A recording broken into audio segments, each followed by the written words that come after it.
What's good, YouTube? It's your boy JusticeXFalls. We back at it again with another video today. We're trying a little something different with the lighting. My fault. Let me get this camera out the way. We're trying a little bit something different with the lighting. You know, if you like it, let me know. If you don't, let me know. But yeah, we're looking at Atomic Heart exclusive hands-on preview from IGN. So I don't feel like repeating myself of what I normally say with these videos. So without further ado, we want to just get to the video. Oh shit. Atomic Heart wears its influences on its sleeve. It's Sheesh. a graphic first-person shooter packed with superpower-like abilities and owes a lot to classics of the genre BioShock and Half-Life. However, that doesn't mean it hasn't got many of its own unique ideas and surprises also hidden up that same sleeve. And from playing a considerable amount of Mundfish's debut, there's a lot to be excited about. What's a considerable amount? How long did you play? You gotta tell us how long you play. Atomic Heart lulls you into familiar territory straight off the bat, albeit in a very unfamiliar world. Its opening takes obvious cues from BioShock Infinite's masterful introduction to Columbia, as you take a leisurely trip through a peaceful, alternate history Soviet city. Thanks to the big brains at the fictional Facility 3826, robots have been integrated into society and help relieve the public from everyday stresses and labour. The calm is short-lived, however, as inevitably the AI turns not so friendly and the game begins in earnest. Let's get it.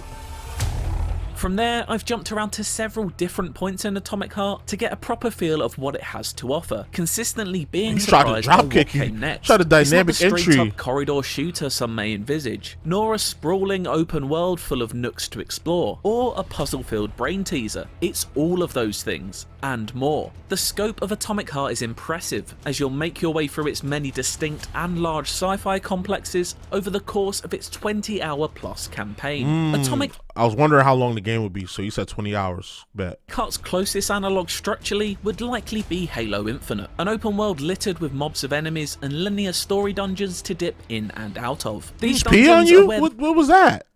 the majority of main missions lie and comprise of learning more about the facility, the people behind it, and what exactly has gone wrong there. You battle through sections patrolled by rogue AI units before more often than not facing off against a challenging boss. Atomic Heart isn't reinventing the wheel in this regard, but definitely adds its own flair into the mix. Greetings, comrades, and welcome to the All-Soviet Exhibition Center. Well, I gotta be all Soviet. That's racist. One of the first I'm things just that struck me joking. about I'm just joking, guys. I'm just joking. Everybody's so sensitive these days. It can't take a damn joke. I was joking. I'm not racist. I love all people. I just like making jokes. Atomic Heart is its thoroughly distinctive art style. It's a Matter of fact, I lied. I love all people who love me. If you hate me, then I hate you too. Or either that, or I don't care about you because you're not relevant to my life.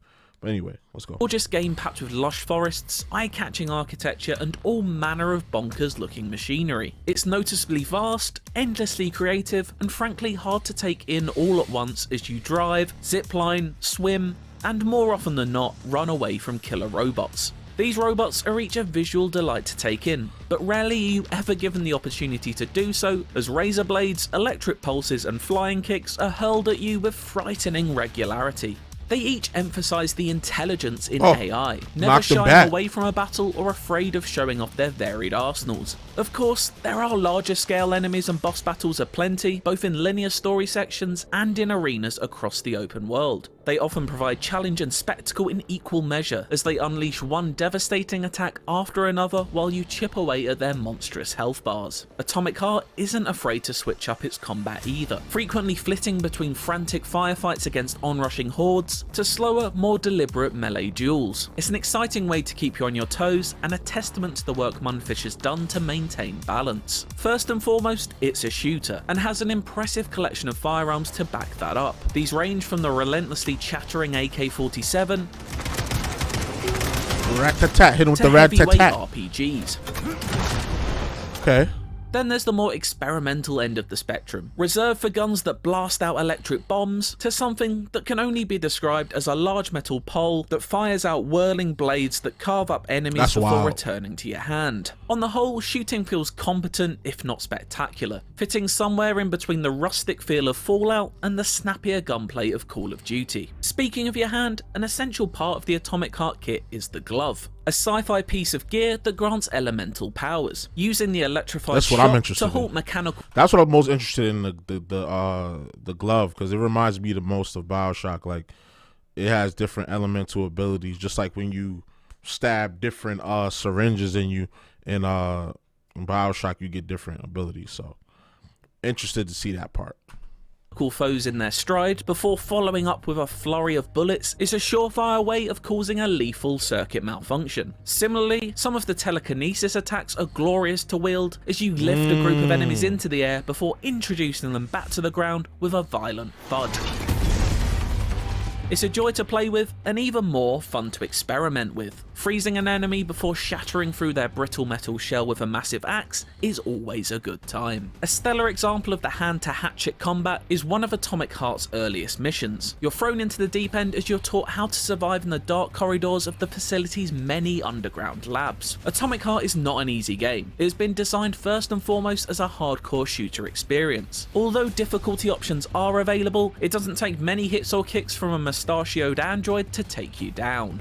And, you know, as it should be, because my thing is, I'm okay with difficulty in games as long as it's like difficulty that makes sense.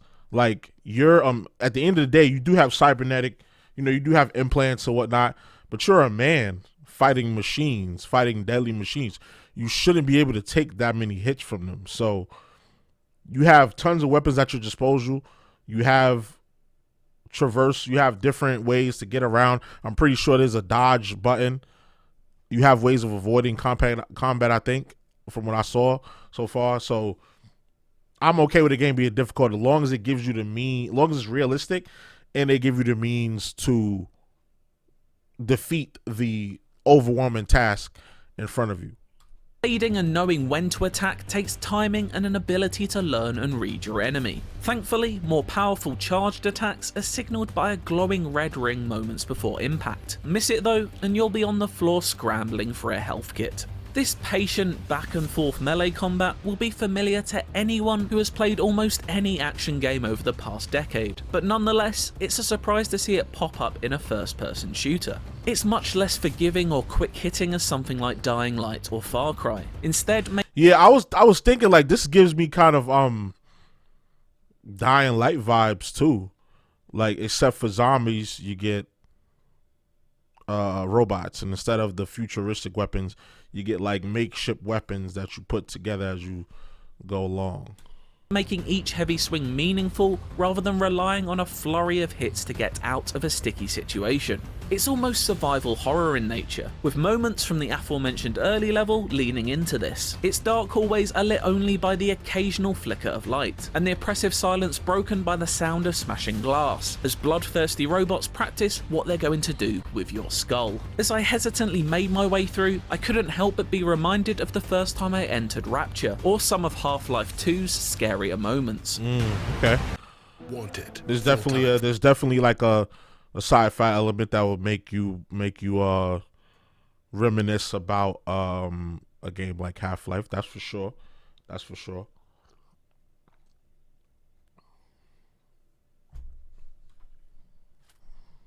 Another Valve game Atomic Heart draws influence from is Portal, not from any of its robot designs, but the surprising revelation that puzzles play such a considerable part. Test sites are puzzle boxes lasting anywhere from 15 minutes to an hour to complete. Sheesh. They're essentially abandoned lab facilities. I like puzzles, but damn. Yeah, this new lighting thing ain't working for me. I'm gonna just have to let this light shine in my face. But I'm gonna turn it down though, because I turned it all the way up. I want this thing blinding me. But yeah, so let's continue. I love puzzles. requiring you to put combat skills through a cerebral exam. For example, use your glove's shock ability to magnetize nodes, which in turn move platforms to help you on your way. The puzzles I've tried haven't been the most challenging, but provide a welcome change of pace nonetheless, and come with the added bonus of granting valuable upgrades upon completion. Weapons and abilities can be modified and upgraded throughout, a process that's essential in taking down the many threats. Robots are controlled by a central AI that is always on the lookout for you. Ways of combating its glare include avoiding its cameras, either by disabling them or making the glove perform its best gravity gun impression to hurl objects as a distraction. Make a wrong move and you'll quickly find yourself overcome by enemies. As the facility sends them out straight from the production line to attack, the more the alert level is raised. It really evokes the feeling of going up against an intelligent, aggressive global ecosystem that acts as a unit rather than occasional pockets of activity. The hours I've spent with Atomic Heart have left me yearning for more. It's an engrossing world to get lost in,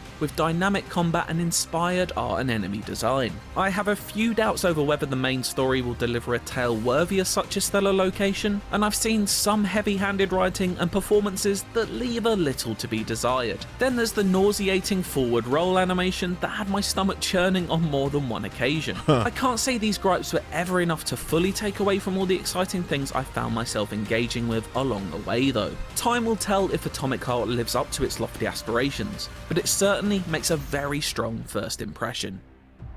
For more on Atomic Heart, check out this boss battle gameplay or a deep dive into a history of the game's world. We did those already. Like this boss fight, really the two videos that kind of sold me on this game, other than like the first couple trailers that got me interested in the first place, was this one, which goes over the lore. We did a reaction to that as well if you want to check that out. And this boss fight, we also did a reaction to that if you want to check that out. Or if you just want to watch the videos by itself without me yapping in between, you can go straight to IGN's channel. So yeah, every time, like I said, every time I see more of this game, the more I want it. It has like so many different elements of other popular games baked into it. You got BioShock, you got Dying Light, Call of Duty, Far Cry. Like, it's just so much to this game, and it combines all those elements into one, and it's setting up to be like a really dope game. I'm most excited for, again, like the elemental powers you get with the glove on your left hand with the implant, and also the boss fights, because the boss fights looked really interesting. Like the basic enemies, they'll hold you over until I think there's enough enemy variety to hold you over to the end of the game. But I think what's really gonna shine here as far as combat is these grand scale boss fights that you gotta take on. I think that element and then the story element is what's really gonna make this game worthy of a possibly game of the year type candidate for, I guess, next year. I forget, when does it come out again? I keep forgetting when this comes out because it got so many games to cover and to play. February 21st. I got so many games to cover and play. I just can't keep up with it all. But y'all let me know what y'all think in the comments about this game. Are you copping it? Is this impressive to you? Does it just look like a BioShock ripoff? Let me know. Let me know in the comments. So y'all already know the vibes. Like, comment, subscribe, all that good stuff. This is your boy JusticeXFalls, and we out. 1.